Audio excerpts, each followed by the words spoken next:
Welcome to Norbert Preining. I guess Norbert is one of those guys that does not need any introduction for the people which are here present right now.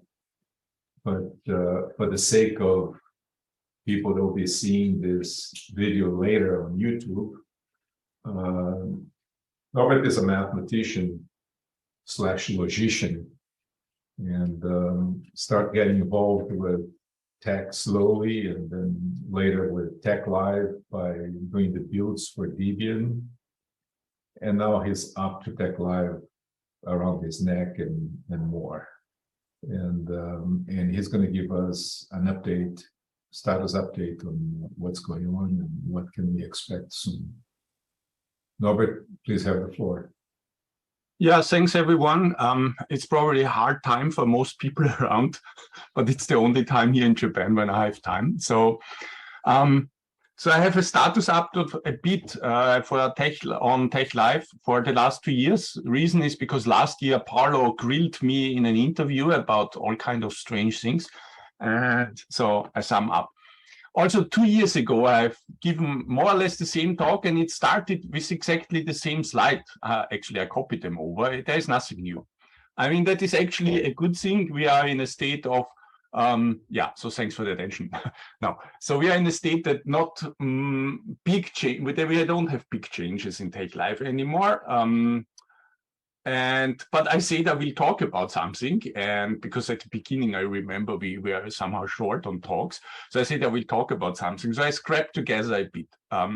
So what happened in 2001 was mostly, many other small things, but mostly better logging of subcommands. That was somehow good for debugging and finding errors with the format util and update map commands. And in 2020, we had a lot of things mostly related to HTTPS support, because that was when browsers also all kind of services started to do automatic redirects and rejecting, loading assets from HTTPS, so from an HTTPS side, loading assets from a non-HTTPS side. So it started to getting more and more complicated.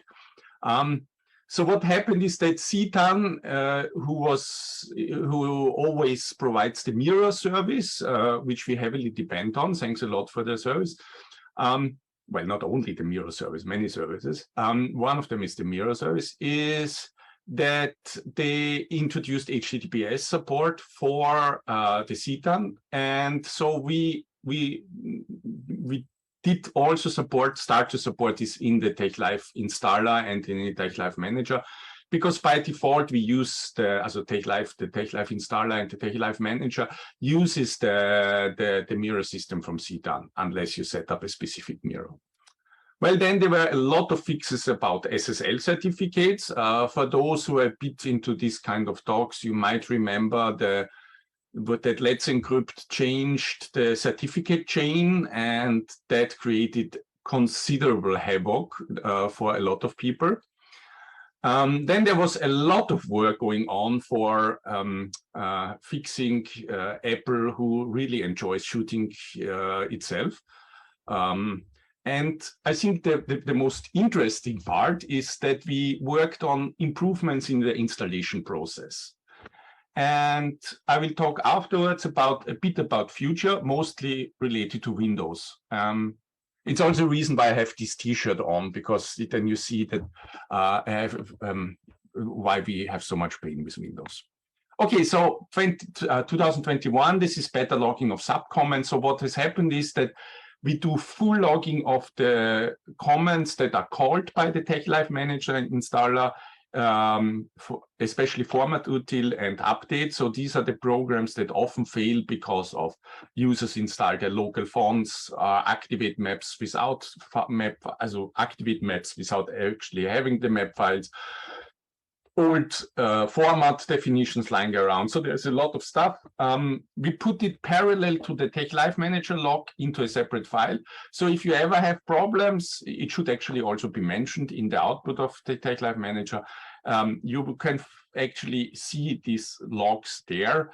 And for example, if you report some error there, it would be nice if you could include the relevant part only of the TeXLive Manager comments log, because then it's much easier to debug. So that was in 2020 and improved in 2021. I did just improvements recently. Okay, then the HTTPS page. Well, first of all, HTTPS doesn't gain us anything, right? Why? Because we do anyway proper verification of our packages. So whether you download via HTTP or HTTPS, there is no difference in security for us. As I mentioned before, redirects between HTTP and HTTPS and cross HTTP loading of assets has become to be blocked in most browsers, so that created some problems. Then the CDAN provided HTTPS mirror, as I said, is now in TeXLive.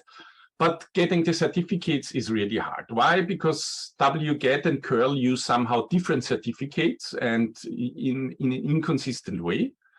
And Apple's certificate store does not contain the new Let's Encrypt root certificate that was installed last year, I don't know, in February or March, I don't remember when it was.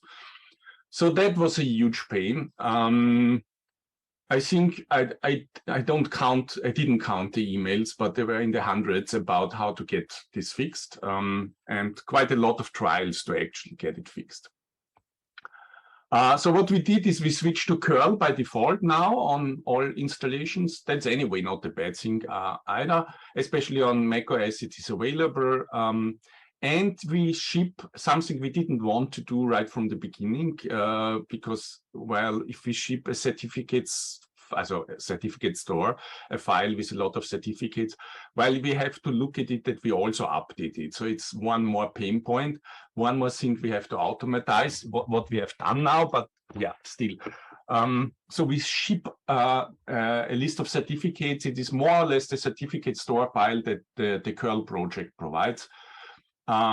So that means that on, as far as I remember a bit older macOS versions, we can again install from servers that have Let's Encrypt certificates that are newer, which naturally is. Okay, the interesting part were beta installation. So I think most of you or whoever has installed TeXLive over the internet has seen the following. You start installing from the internet. Installation continues happily to about whatever, 20%, 50, 80, whatever. It takes quite some time, let's say 2 hours, 3 hours, 6 hours, depending on speed and disk. And then an error occurred, installation failed, and you have to restart from zero. So that is not optimal, I agree. I never suffered it myself because of course I have the full checkout and the full archive always on my computer, actually several times. So I always install from local files, which is very fast and consistent without problems. But well, it seems that was one of the quite often the complaints on the TeXLive mailing list, that installation failed and then you have to restart from zero and it takes again a long time. So, well, the question was, can we do better? And so what I came up is the following. It's actually something, an idea I had since long. The idea was since long to trash the installation script completely, more or less. Install only a minimal TeXLive, just TeXLive Manager, and then do all the rest installation with TeXLive Manager, because then you can restart easily, because what is installed and the rest can. So we did something similar now, actually, from this idea in the installer. So what we first install only the core infra packages. So those who are necessary for actually working, so that you can run TeXLive Manager afterwards. If that fails, well, then we terminate installation. There is not much to do, right? What would come out is something completely useless. So better to redo. And this is very early on, so it's not much time, not much computing, not much waiting time. So you have to restart. But if that succeeds, we start installing the rest of the packages. I mean, the 2000, if you install all of TeXLive, 2000 plus 3000. And what we do is, we do actually two things now. First is if a package installation fails, like the download didn't work or the download was corrupted, we check all these sizes, whatever other errors, we will come to this later. We just put it in a retry queue. Just, okay, that failed, let's retry later on and continue with other packages. So if then we went all through all packages and installed them, then a few packages might have happened to fail to install. We retry these packages. Yeah? And at the end, if even after the second retry, it still didn't work, we still couldn't install. There can be an error on the mirror side, connection errors broke down, whatever, yeah, a lot of reasons. Then we just ignore the error. Well, we don't completely ignore it. We warn about this and don't install the package because it's not essential, right? We still can continue. We can still work. And we give a warning that after the installation finished, you can fix this by running the command that is written here. Also, it is also given by the installation. That is actually documented in a lot of places. If something with forcible package, whatever, I don't go into details now. But so that means that if in the installation process of these 2,000, 3,000 packages, only one or two packages just failed out of whatever, I mean, some solar storm kicked a bit or something, then you still get an installation that is more or less working. Maybe this one package is missing. And if you really need this and fix, you can easily fix it. So that improves the installation experience considerably. It's still not optimal because from the experience we have seen is that if a package fails one, then the retry also will fail because then probably something on the server is broken, right? That can happen. A typical example is when the server is, when you're just trying to install while the server is syncing packages, because then there is a change of the files. And people then mostly after the installation finished immediately call the command down there and then again will fail. But at least if they wait 1 or 2 days, it should be fixed. And yeah, in all, I think it hopefully resolves most of the problems people had with broken installs and retrials.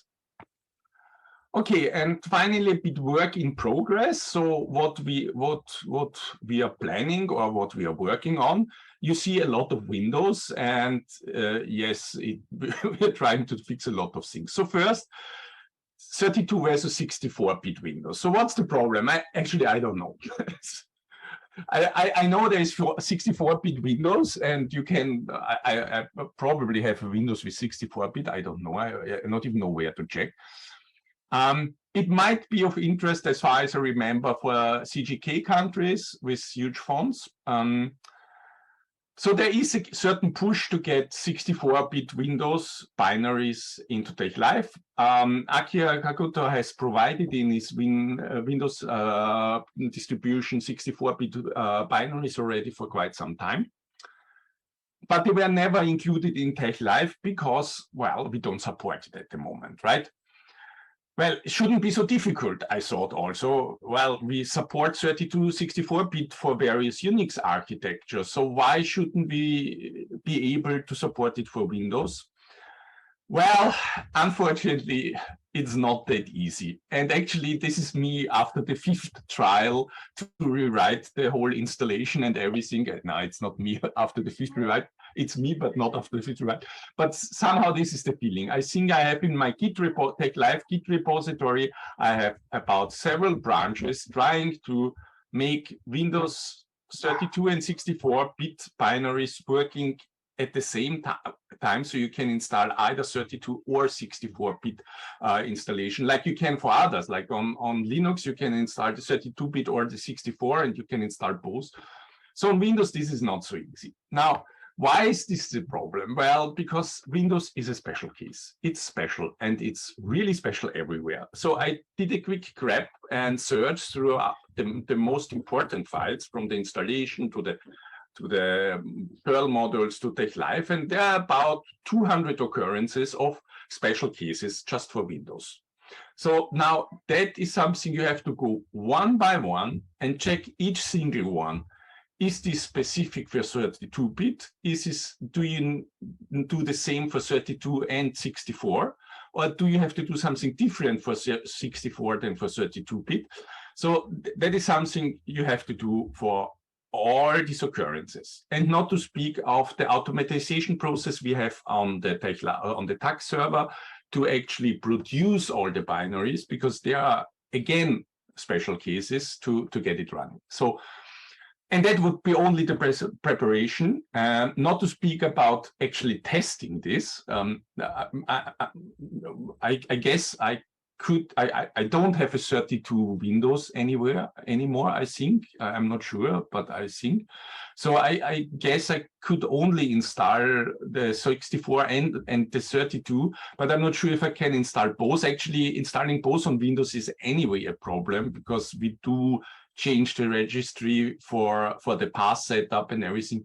So there are a lot of problems. So what we decided in the end, that for 2023, this is not set in stone, we are discussing, but this is about what it's discussing, is that we will drop 32-bit Windows and replace it by 64, so that we have only one Windows. We still have to go through these 200 occurrences and at least check whether there's anything 32-bit, but it is easier to support only one than two independent. And the standard installation will, of course, then will be 64-bit. Of course, I feel a bit sorry for those with old computers and old Windows, but I think it's not in the long run supportable. Okay, that was for Windows, and there is one last slide. My talk is very fast. Dealing with open Windows, open files on Windows again. So some very well-known developers in our group enjoy having a lot of documents open and enjoy having them open in Acrobat Reader. Now, what is so special in Acrobat Reader? The Acrobat Reader has the property that if you open a file on Windows, right, in Acrobat Reader, you cannot delete, you cannot remove, you cannot overwrite the file, right? So that's a problem. It doesn't happen with other viewers. It doesn't happen with other files, but, well, you don't know. It depends on the program, how it is logging. So what happens is the update fails because you have, for example, open a documentation of the LaTeX 3 kernel, and then you update the TeXLive, and there is an update for the LaTeX kernel. And that should also update the PDF, and that fails because, well, we cannot overwrite the open file, the file logged by Acrobat Reader. And then additionally, the reverting back also fails because, well, again, we cannot overwrite it. I mean, it's the same file, but I mean, hard to guess, right? So at the end, we end up with a bad situation, in a situation that actually shows that the package is not completely installed and you have to do a bit of magic to get it back. So that's not optimal. We are planning, this is in the process, to actually check all files that should be updated or removed or whatever, whether they are opened. And if they are opened, we don't check whether they are locked or not locked or whatever. If they are opened, we just skip the package updates because it's too unstable to guarantee and to check. Again, a lot of Windows-specific code, I have to say, but yeah, seems to be, at least to help people in this case, we are trying this. Okay, that's more or less all from my side. As usual, I have an open, like an open desk or open time now for wishes for TeXLive and requests or complaints or whatever you want. We have enough time. Other than this, thanks a lot for your attention.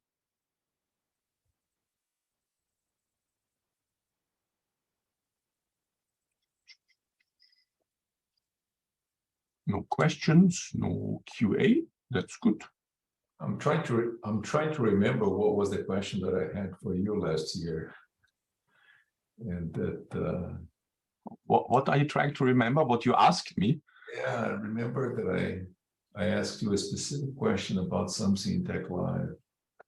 So Moita asked about Windows and ARM. Good question. I don't know. I, I don't know. I can imagine that it will be painful again. And probably we have to do the painful work to actually support Windows and multiple architectures at some point in the future. But well, I don't have a Windows on ARM available. I don't know what Windows reports or was Perl reports on the Windows state there. But I guess it will be the same pain between 32 and 64-bit, will be the same pain between 64 and ARM. So yeah, might be painful.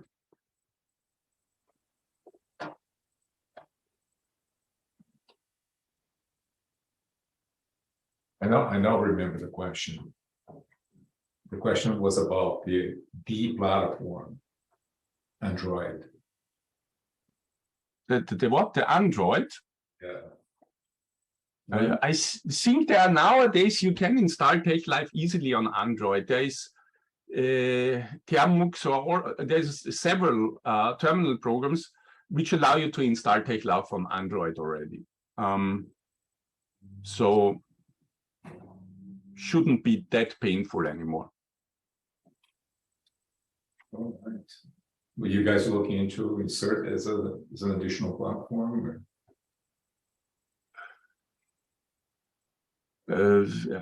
If there is someone who can compile it for us, then it shouldn't be a problem. I don't. Well, it's just an ARM board, right? Normally, but Android again comes. I don't know. It runs probably on several different architectures again. I think it shouldn't be that bad. If someone compiles the binaries and provides them, there shouldn't be a problem. I would have probably the only, I wouldn't sure where I can test it out because I don't have an Android development environment, but I probably could set up something. Yeah. Cool. So there are two messages more. I have dabbled with the latest 3 and run into a knowledge problem in that I haven't kept up the latest one. I think, Claudia, I'm not the right one to answer that. If you want LaTeX development, then probably the most are the LaTeX 3 packages. There is the most work and lots of new packages. I use the LaTeX 3 X+3 packages for development. I'm not aware of really good programming guides or intros to these packages. There might be, but I'm not aware of it. And it would be a good thing actually to have introduction to programming with the LaTeX 3 kernel or something. Wait for Joseph tomorrow. Yeah, he will talk about it. Yeah.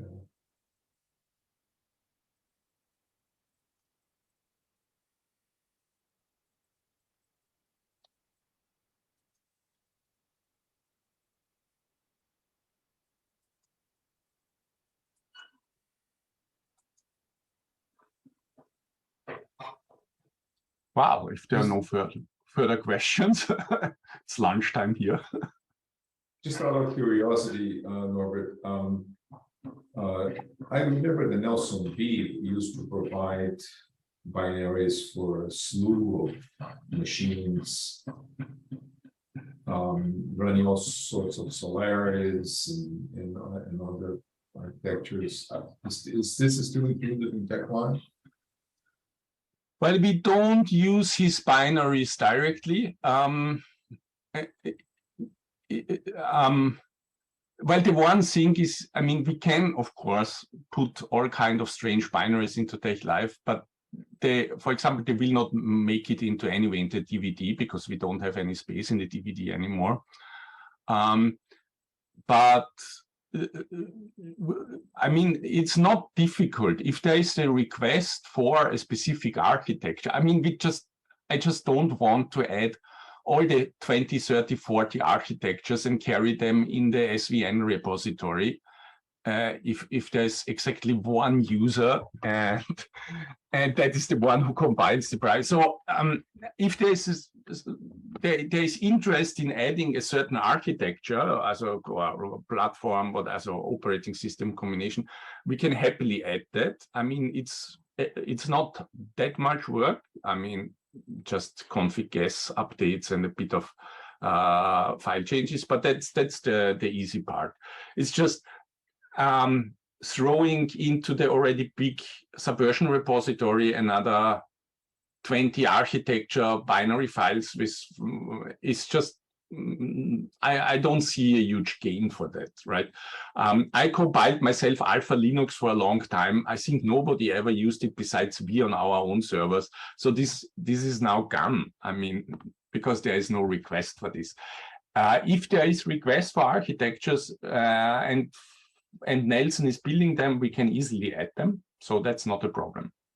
Okay. Thank you. Well, thank you. Yeah. There are no other questions. We'll wait until the hour for a talk by Vafa Taligi, which will be our last one for this session. Okay, jump. So thanks, Paolo, and yeah, see you later.